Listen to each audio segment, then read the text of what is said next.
Kecelakaan bis pariwisata Putra Fajar yang menewaskan 11 siswa SMK Lingga Kencana di Ciater, Subang, Jawa Barat menyisakan luka bagi keluarga korban. Sejumlah warga pun menggelar doa bersama dan sholat gaib di lokasi kejadian pada Minggu pagi.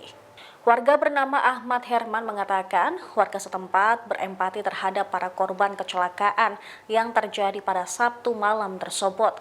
Mengutip tribunjabar.id, doa bersama ini merupakan inisiatif dari warga. Sebelum berdoa, warga lebih dulu melakukan tabur bunga di tempat kejadian perkara. Pada Minggu pagi masih terlihat puing-puing kendaraan yang terlibat kecelakaan pada Sabtu malam. Diketahui 11 nyawa melayang dalam kecelakaan bus pariwisata tersebut. Kecelakaan yang melibatkan 5 kendaraan ini terjadi di Jalan Raya Ciater yang memiliki kontur menurun dan berkelok. Di salah satu sisi jalan terdapat kebun teh, sedangkan di sisi yang lain berjejer warung-warung. Saat malam hari, kondisi jalan tersebut minim penerangan. Kapolda Jabar, Irjen Ahmad Wiyagus mengatakan kuat dugaan bus tersebut mengalami remblong saat melintas jalan menurun depan pintu masuk Sari Ater. Sebagai muslim, melihat saudara kita yang terkena musibah, insya Allah mendoakan semua yang korban di sini, mudah-mudahan iman Islamnya diterima oleh Allah Subhanahu wa Ta'ala, dihapuskan semua dosa-dosanya, dan insya Allah Allah simpan mereka di tempat yang lebih mulia, yaitu di surganya Allah Subhanahu wa Ta'ala. Alhamdulillah ini wadah sekitar. Secara inisiatif, insya Allah kami semua warga, para kiai, bersama-sama mari kita yang lagi di sini, dan semoga yang kecelakaan, yang sakit disembuhkan oleh Allah Subhanahu wa Ta'ala. Tabur bunga, alhamdulillah. Sebelum diacarakan alhamdulillah, dan selanjutnya tetap sebagai bentuk rasa cita-cita dalam bentuk saudara-saudara.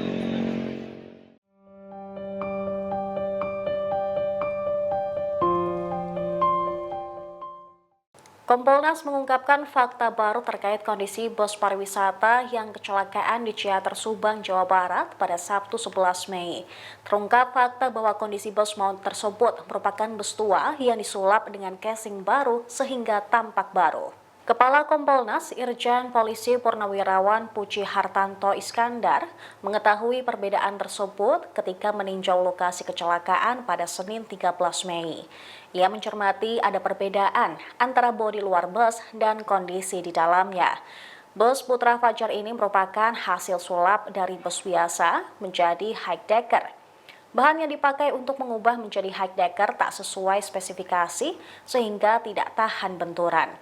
Puji membeberkan jika ditelisik lebih jauh, bus PO Trans Putra Fajar yang mengalami kecelakaan tersebut ternyata masa berlaku KIR-nya telah habis sejak 6 Desember 2023. Hal ini diketahui dari data yang tercantum pada aplikasi Mitra Darat milik Direktorat Jenderal Perhubungan Darat.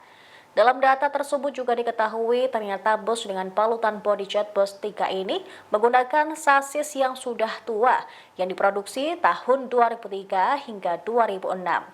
Dapat dikatakan, bus ini menggunakan sasis yang telah berumur 18 hingga 21 tahun. Terkait sanksi, Puji menegaskan akan menjatuhkan ke pihak PO kalau terbukti melakukan kesalahan. Kecelakaan pada Sabtu malam tersebut melibatkan 5 kendaraan, yakni bus pariwisata, 1 mobil, dan 3 sepeda motor. Peristiwa bermula saat bus berpenumpang siswa SMK Lingga Kencana Depok, Jawa Barat oleng, diduga akibat mengalami masalah. 11 orang tewas dalam peristiwa tersebut. Mudah, karena saling berkaitan, ya, berkaitan dengan masalah kondisi, ya, ada kondisi pengemudi. Nah, kalau tadi saya lihat di TKP, ya berkaitan juga dengan permasalahan dari sisi kendaraan.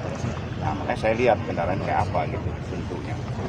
Ya ternyata ya bentuknya menurut ya yang kita lihat antara casing dan dalamnya, ya itu bisa kita katakan berbeda, apalagi kemudian ini berkaitan dengan masalah keselamatan. Nah tentunya berharap ya kepada keluarga ya, pertama ya, itu merupakan satu kejadian yang kita tidak inginkan ya, kita ikut prihatin ya hal ini. Nah tentunya ke depan saling bersinggungan, masyarakat juga harus mau ya apabila ingin selamat ya mencarilah kendaraan yang betul-betul kendaraan yang berkeselamatan ya, jangan kemudian ya yang murah, yang mudah kemudian kita lakukan sewa dan sebagainya. Ya terakhir ya bagaimana juga ya secara bersama-sama sinergi stakeholder itu harus mau melakukan introspeksi dan melakukan aksi yang dilakukan ke depan apa pencegahan itu jangan terulang lagi seperti ya yang lalu lebih dari 21 di Cikidang itu 2018 itu juga sama kan terjadi lagi ya. Ini mamanya. Jangan gini. Udah ambil barangnya. Korban yang selamat dalam kecelakaan bus pariwisata Putra Fajar yang membawa puluhan siswa SMK Lingga Kencana menceritakan detik-detik peristiwa naas tersebut. Teriakan siswa pecah saat bus meluncur hingga terbalik di Ciater Subang, Jawa Barat pada Sabtu malam. Salah seorang korban selamat bernama Adiwiyah masih merekam jelas di memorinya suasana menegangkan tersebut. Suara jeritan penumpang pecah saat bus pariwisata yang mereka tumpangi oleng hingga terbalik. Guru SMK Lingga Kencana Depok tersebut menceritakan selama dalam perjalanan dari Cihampelas ke Ciater hingga maghrib, kondisi bus masih normal. Namun, sekitar 5 menit perjalanan, bus yang mereka tumpangi oleng dan menabrak mobil Veroza serta 3 motor saat jalan menurun. Adiwiyah mengaku tak mengetahui mobil mengalami kendala apa. Namun, ia mengatakan kondektur sempat memperbaiki mobil saat istirahat makan malam. Kondisi tersebut membuat siswa panik. Para penumpang menjerit hingga mengucap takbir saat terjadi kecelakaan. Bus pun akhirnya terguling. Sementara itu, siswa bernama Fahmi Fahruruzi menceritakan ketika bus melaju ke daerah Subang. Bus tiba-tiba seperti mengalami remblong hingga terguling. Penumpang bus Putra Fajar yang terguling adalah 53 siswa, 3 guru pendamping, dan 4 kru bus. 11 orang dinyatakan tewas dalam peristiwa maut tersebut. Kita kumpul lagi setengah 7. Nah, setengah 7 dari situ kita jalan tuh Pak, udah jalan. Nah, jalan pertama bis itu tidak kenapa-napa. Tiba-tiba saya melihat karena saya posisi di depan, saya lihat nabrak mobil satu. Nah, itu udah mulai oleng tuh Pak. Satu, tapi saya nggak dengar kenek atau supirnya nggak gitu, saya nggak dengar karena posisinya kan disekat kita nggak dengar dia ngomong apa. Yang saya tahu dia nggak emang teriak tapi saya nggak kedengeran. Nah semakin oleng ternyata kan dia turunan kali, saya juga kurang tahu karena gelap dia posisinya. Semakin oleng tuh anak-anak di dalam udah Allah. Ternyata masuklah tuh yang dari travelnya. Saya nggak tahu dia teriak apa, saya nggak paham. Anak-anak cuma pakai teriak. Tiba-tiba jatuh nggak begitu lama dan itu udah jatuh ke oleh. Posisinya kan saya nggak tahu itu remblong atau tidak, karena kan disekat, ya kan kita nggak tahu. Saya juga belum tanya sama Pak travel saya belum tanya sama sekali, karena yang saya ini selamatin anak-anak saya dulu gitu selama. Karena kondisi bis saya kurang tahu ya Pak, karena pada saat lagi saya makan sampai dari Bang Judi itu ya biasa aja, saya kurang tahu gitu. Tapi kata anak-anak yang cerita, Bu kan itu ganti oli, olinya perusak gimana saya nggak tahu gitu, punya olinya deh Bu gitu. Itu udah setelah kejadian saya nanya sama anak-anak, emang dibenerin nggak tuh mobil? Kan dibenerin Bu, kenapa dibenerin? Aku buatnya nggak lihat, saya bilang gitu. Itu pas di merawat makan baju, karena pas saya lagi sholat maghrib Pak. Jadi saya nggak tahu kejadiannya, kita kasih juga apa-apa, anak-anak juga begini, ya udah kita masuk. Kejadiannya begitu cepat.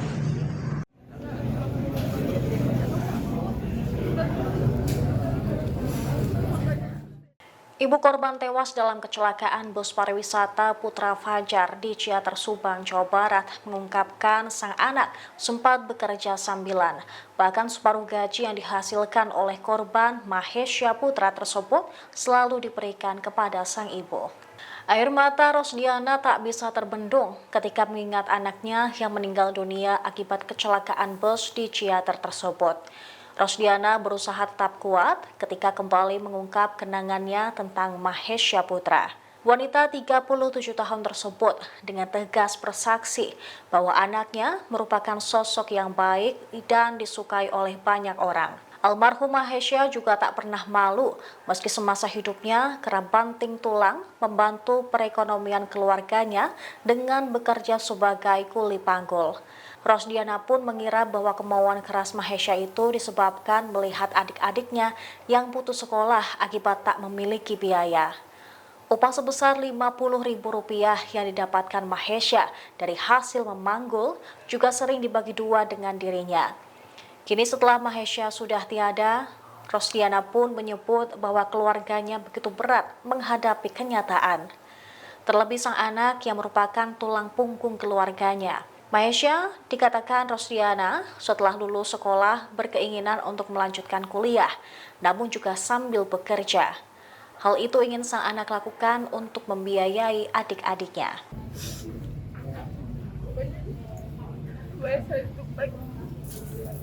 Anak yang baik sama teman-teman di sekitarnya juga alhamdulillah banyak yang suka, sama tetangga-tetangga juga sadar orang orangnya enggak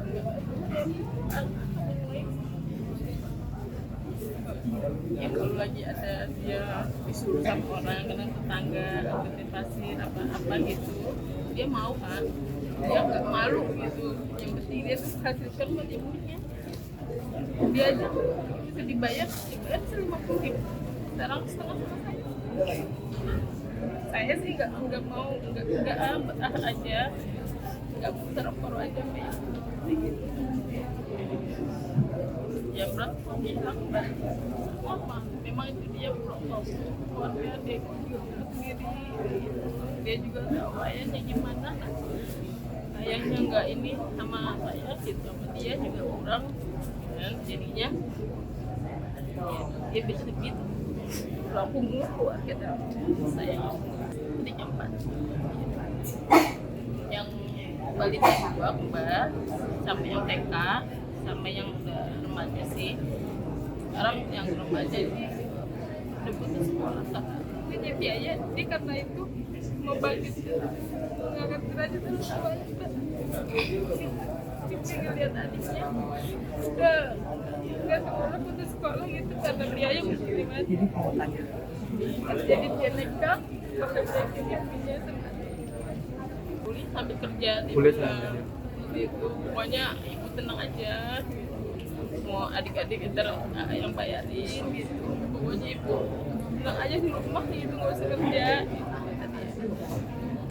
itu kalau kata barang besok juga makanya aku minta duit bu. Oh iya ini kerja gitu tadi.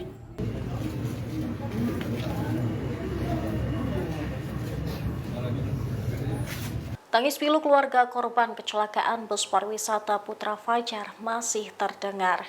Ibu korban mengaku bahwa uang santunan yang diberikan tetap tak bisa mengembalikan anaknya. Keluarga atau ahli waris korban tewas kecelakaan rombongan bus SMK Lingga Kencana Depok menerima santunan dari PT Jasara Harja sebesar 50 juta per orang.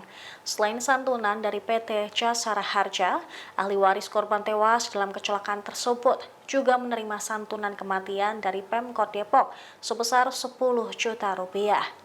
Marsani, ibu korban tewas almarhum Dimas Aditya, terlihat lunglai saat Direktur Utama Jasara Harja, Rifan Purwantoro, menyerahkan berkas santunan kepadanya. Tangis histeris terdengar. Tak ada ucapan lain yang bisa dilontarkan Marsani saat anaknya tak bisa kembali. Uang santunan tersebut tak bisa mengembalikan sang putra. Dia tak bisa menutupi rasa sedih bercampur kecewa kehilangan putra kesayangannya. Menurut Marsani, almarhum Dimas merupakan sosok yang baik di mata keluarga. Diketahui kecelakaan maut bus pariwisata yang mengangkut siswa SMK Lingga Kencana menelan 11 korban. Dari jumlah tersebut, 9 diantaranya merupakan siswa dan 1 guru. Sedangkan satu korban tewas lainnya merupakan warga setempat yang terserempet bus saat insiden kecelakaan terjadi.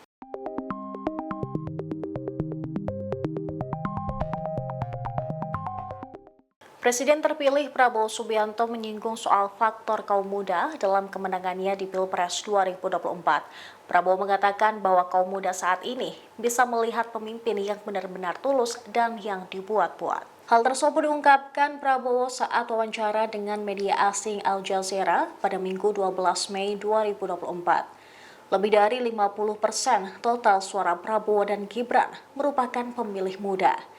Ditanya soal tudingan adanya gimmick dalam kampanyenya, khususnya tarian yang tidak berisi substansi, Prabowo pun membantah.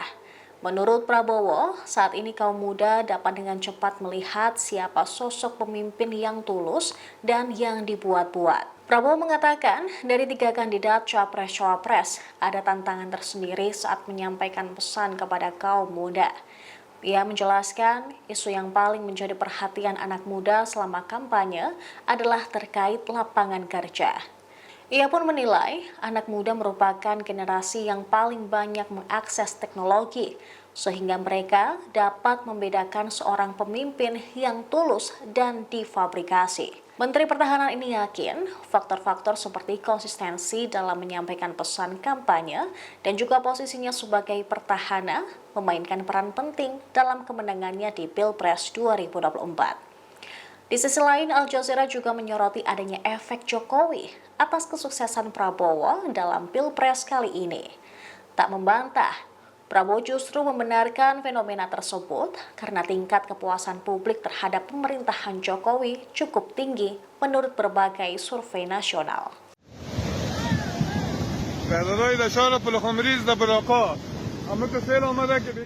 Jumlah korban meninggal akibat banjir bandang di Afghanistan mencapai 315 orang, sementara lebih dari 1.600 orang terluka akibat terjangan air bah tersebut yang terjadi pada Jumat 10 Mei 2024. Hujan lebat pada hari Jumat memicu banjir bandang di setidaknya 7 provinsi, termasuk Baghlan, Ghor, Badakhshan, dan Takhar. Hingga pada Minggu 12 Mei, pejabat setempat menyatakan lebih dari 2.600 rumah telah rusak sebagian dan keseluruhan di provinsi tersebut. Kementerian Pengungsi Afghanistan menekankan mereka melaporkan perhitungan awal di Provinsi Baghlan. Kerugian material maupun korban masih bisa bertambah. Banjir bandang akibat hujan musiman di Provinsi Baghlan di Afghanistan Utara menewaskan ratusan orang sejak terjadi hari Jumat. Program Pangan Dunia PBB mengatakan pada hari Minggu, kebanyakan daerah terdampak banjir di provinsi tersebut tak dapat diakses oleh truk. Mereka pun mencoba masuk ke provinsi itu menggunakan keledai untuk mengirimkan makanan dan bantuan kepada korban selamat. Banyak orang masih hilang dan hewan ternak musnah ketika para penyintas berhasil melewati jalan-jalan yang berlumpur dan penuh puing-puing, serta bangunan-bangunan yang rusak pada akhir pekan. Organisasi Kerjasama Islam juga telah mengeluarkan seruan mendesak kepada negara-negara anggotanya, serta organisasi bantuan untuk memberikan bantuan kepada rakyat Afghanistan di tengah bencana banjir yang melanda negara itu. Sejak pertengahan April, banjir telah menyebabkan sekitar 100 orang tewas di 10 provinsi Afghanistan dan tidak ada wilayah yang selamat. Lahan pertanian telah terendam banjir di negara di mana 80% dari 40 juta penduduknya bergantung pada pertanian untuk bertahan hidup.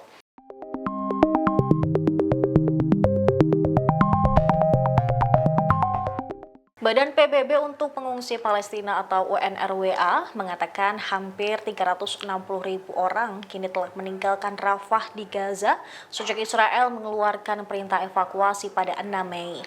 Menurut mereka, tidak ada zona aman di Gaza seperti yang diklaim oleh Israel. Kepala UNRWA, Philip Lazzarini, mengecam tindakan militer Israel yang terus memerintahkan warga Palestina meninggalkan Rafah. Menurutnya, hal ini membuat warga Palestina di Rafah harus berpencar untuk bertahan hidup.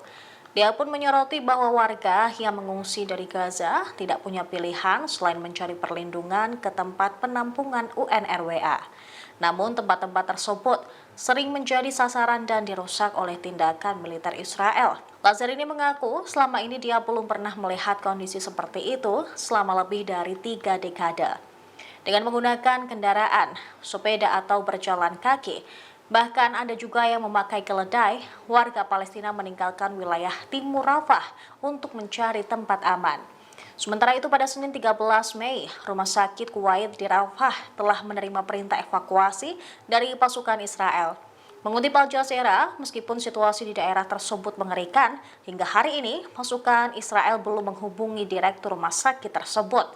Para petugas medis yang bertugas di rumah sakit tersebut khawatir bahwa serangan terhadap RS tersebut akan berarti keruntuhan total sistem medis yang terbatas di Rafah. Kementerian Kesehatan Gaza pun mengatakan sistem kesehatan di wilayah kantong yang hancur tersebut bisa runtuh dalam beberapa jam jika tidak ada bahan bakar untuk generator rumah sakit. Hanya sekitar sepertiga dari 36 rumah sakit dan pusat layanan kesehatan primer di Gaza yang berfungsi.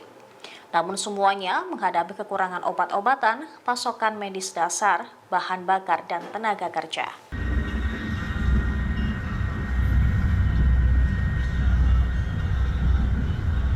Militer Israel mengintensifkan serangan terhadap kamp pengungsi Jabalia di Gaza Utara. Tank-tank IDF bergerak ke Jabalia sambil menembakkan peluru serta melancarkan serangan udara pada Senin 13 Mei 2024. Warga mengatakan peluru tank mendarat di tengah kamp dan serangan udara telah menghancurkan sejumlah rumah. Tank-tank berusaha bergerak menuju jantung kamp yang terbesar dari 8 kamp pengungsi bersejarah di Gaza. Al Jazeera Arab melaporkan bahwa pasukan Israel menembaki ambulans yang mencoba menjangkau orang-orang yang terluka ketika serangan udara Israel menghantam daerah pemukiman padat di kamp pengungsi. Jet Israel membom Blok 2 dan Blok 4 kamp tersebut. Warga dan petugas medis mengatakan beberapa orang tewas dan terluka dalam serangan udara di kamp tersebut semalam. Petugas medis mengatakan mereka tidak dapat mengirim tim ke beberapa daerah yang dibom karena intensitas pemboman Israel. Namun mereka mendapat laporan adanya korban jiwa. Militer Israel mengeluarkan perintah evakuasi kepada penduduk kamp pengungsi Jabalia pada hari Sabtu. IDF meminta mereka untuk segera pergi karena mengatakan pasukannya berusaha membasmi militan Hamas di sana.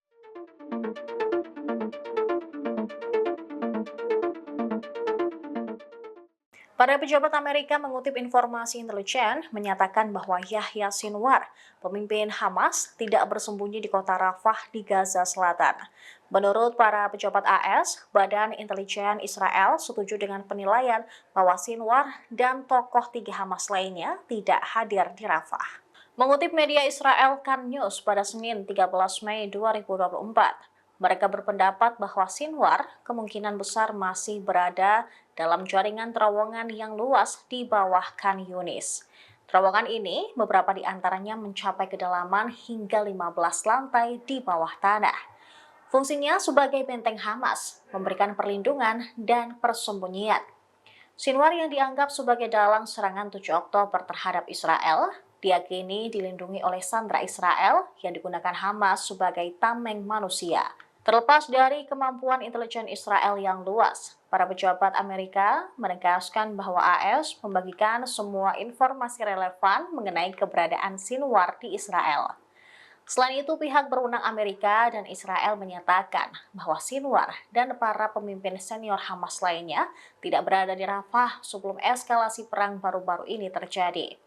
Pemerintahan Joe Biden dilaporkan telah memperingatkan Israel agar tidak menggunakan upaya mengejar Sinwar sebagai dalih untuk melakukan tindakan militer di Rafah. Sementara itu, Perdana Menteri Israel Benjamin Netanyahu telah menyarankan kemungkinan mengasingkan para pemimpin Hamas dari Gaza sebagai cara untuk mengakhiri perang yang sedang berlangsung.